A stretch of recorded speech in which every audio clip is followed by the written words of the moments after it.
Olha, dentre as pessoas presas nós temos o ex-prefeito, nós temos um vereador da cidade, nós temos também um empresário, sendo que o vereador e o empresário já estiveram também presos no passado. Todavia, por permanecerem, atrapalhando as investigações, procurando pessoas para que essas pudessem mentir em depoimentos, em declarações prestadas junto ao GAECO, a polícia, em conjunto com o Ministério Público, optou por representar pelas prisões preventivas dessas pessoas, sendo então acatada pela Justiça Pública de Açucena. Doutor Gilmaro, o ano passado, o próprio ex-prefeito Pedro Chaves pediu uma auditoria na administração, se instalou-se uma CPI. Na visão do GAECO, para que tudo isso? O que isso representa na visão do grupo?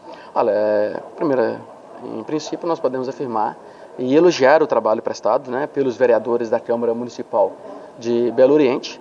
Todavia, nós não podemos perder de vista que também trata-se de um relatório político. E o prefeito, naquela oportunidade, ele possuía a maioria na Câmara Municipal. Tanto é que o nome do então vereador, na época candidato e agora vereador, foi citado várias vezes, como foi também o nome do prefeito municipal naquela oportunidade. Todavia, no relatório final da CPI, não se menciona o nome do prefeito. As investigações elas apontam para duas situações. Primeiro, quando se descobre pelos vereadores, principalmente por uma vereadora ali da cidade de Belo Oriente, eles tentaram instaurar a CPI e esta CPI ela teve o seu início dificultado no início. Qual era o objetivo? Justamente se verificar junto ao município o que realmente estava acontecendo. Por quê? Porque não se tinha controle na administração pública. Inúmeras pessoas, podemos afirmar dezenas de pessoas, desde o ano de 2012, elas passavam a ser contratadas pelo município e ficavam em casa. Depois de 5, 6 meses, procuravam para saber onde ia trabalhar e como prestaria o serviço. Ou seja, essas pessoas então, elas eram demitidas, ingressando outras pessoas, fazendo assim então um sistema volátil de funcionários fantasmas junto ao município. Esse sistema certamente deu prejuízo, não só em relação aos funcionários fantasmas, mas também funcionários que prestavam serviços primordialmente no setor de pessoal, que faziam lançamentos de horas extras, sem contudo prestar esse serviço, aumentando os seus salários também, praticamente dobrando os salários. Doutor Gilmaro, a defesa do ex-prefeito está tentando o habeas corpus. Existe um prazo determinado para se mantê-lo preso? Olha, o habeas corpus, considerando que a prisão preventiva é tratada pela Justiça de primeira instância, esse habeas corpus, então, vai caber ao Tribunal de Justiça esta análise, não só ele, mas certamente os outros presos também, tem os seus recursos, tem as suas possibilidades, e é isso que faz o direito bonito, é isso que faz o processo penal, o direito penal bonito, ou seja, o contraditório, a ampla defesa, os meios de se defender, e essas pessoas, mais uma vez, reputamos, todas elas foram ouvidas nessa fase inicial, e nós não estamos nos amparando tão somente por um depoimento ou depoimentos isolados, mas sim todo um contexto probatório que consta nesse procedimento. Só para se ter uma ideia, hoje esse procedimento conta com mais ou menos 16 volumes e com mais de 3.000 páginas. Doutor Gilmar, então o ex-prefeito Pedro Chaves seria o grande mentor desse esquema de funcionalismo fantasma? Sim, segundo as investigações, ele desde o início de 2012, ele tinha pleno conhecimento de tudo que ocorria no município, tanto é que dentre os funcionários fantasmas existem vários que o procuraram após a sua eleição e que por promessa de campanha ele fez ou determinou a contratação dessas pessoas. Determinando então essa contratação, nós não podemos descartar aí a sua participação direta nessa conduta delictiva. É importante nós observarmos também que os 3, hoje presos, e o outro rapaz aí encontra-se solto, eles eram amigos, tanto é que o vereador conhecido por Disson, ele era conhecido na cidade de Belo Oriente, ou mais precisamente no município de Perpétuo Socorro, como subprefeito, dado ao grau de amizade e de vínculo que ele possuía com a administração pública anterior. Então, a auditoria feita pelo próprio ex-prefeito, encomendada pelo ex-prefeito, não tem validade para a polícia? Tem, a auditoria tem validade, tanto tem validade que nós aproveitamos em vários momentos, né, falas dos auditores que participaram. Dentro dessa fala, por exemplo, nós podemos mencionar uma coisa que chamou bastante atenção, em que quando as pessoas que ali estiveram fazendo auditoria, pessoas sérias, nós podemos assim afirmar, quando elas foram procurar o prefeito para saber o que deveria ser apurado e constataram que se tratava de funcionários fantasmas, curiosamente o prefeito mandou chamar o chefe de departamento pessoal, também investigado, pediu para que todos saíssem da sala e em conversa reservada com esse rapaz, quando as pessoas retornaram, e isso está bem claro, está lendo nos autos, quando as pessoas retornaram da auditoria, o rapaz simplesmente confessou tudo o que deveria ser feito. Ora, demonstrando dessa forma que o prefeito, mais uma vez, ele tinha controle sobre as pessoas que trabalhavam ali.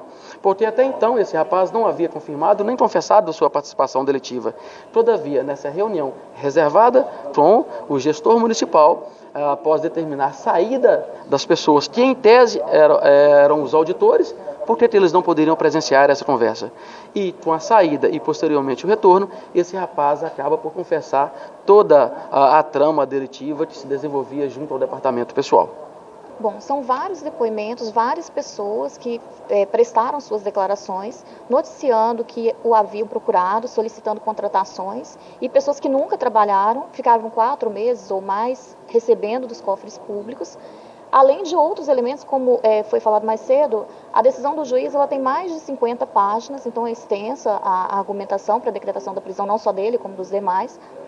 Então, vários argumentos, elementos dentro desse processo, mas principalmente testemunhas que informam que ele era um dos principais autores desse esquema de funcionários fantasmas. Esse esquema já era antigo, né? Desde 2012? Ele iniciou-se em 2012, mas ele veio se perpetuando até o final do ano passado, quando foi descoberto, né? Ganhou contornos públicos, então não foi mais possível dar continuidade a esses desvios que eram praticados.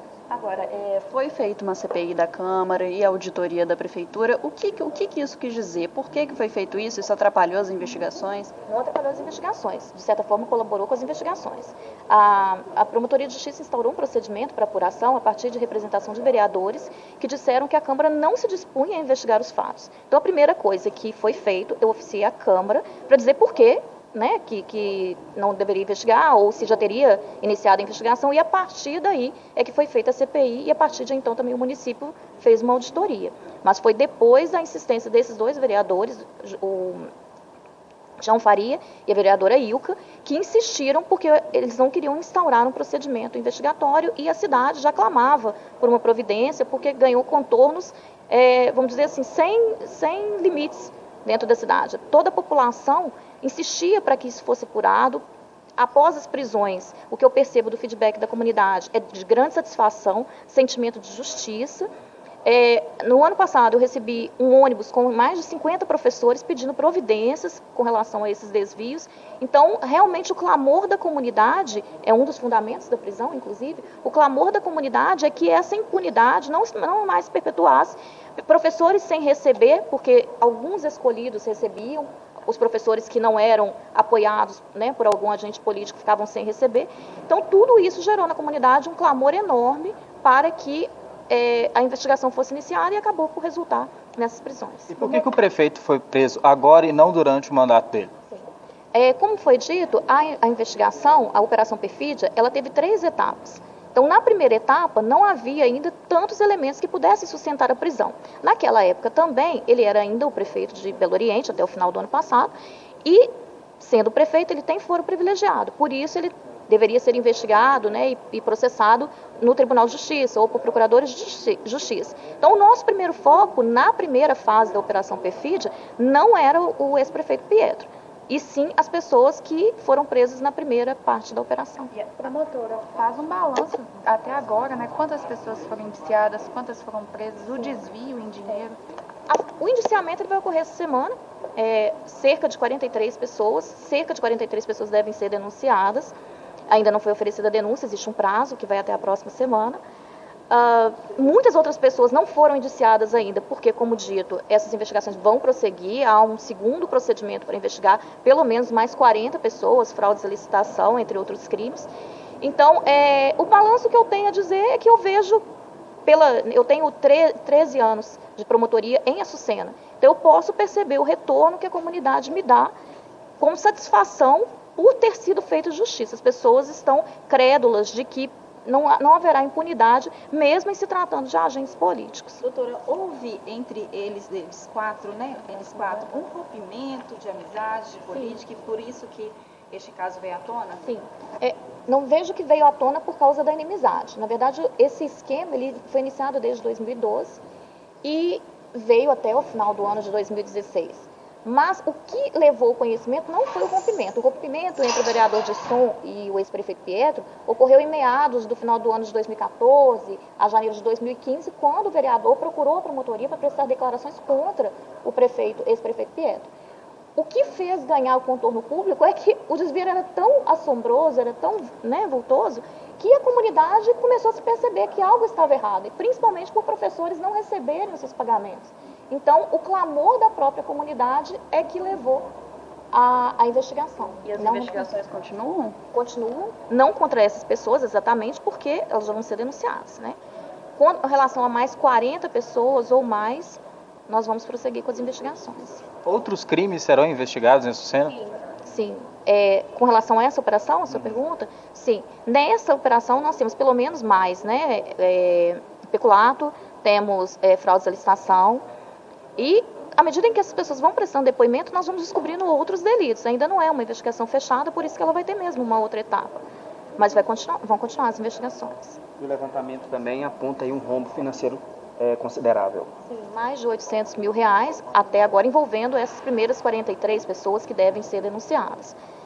Prosseguindo nas investigações, apurando outros fantasmas, outros crimes, esses desvios eles podem ser superiores a esses valores. O número de servidores tinha chegado a 100 na segunda fase. Esse número aumentou, continua, servidores fantasmas?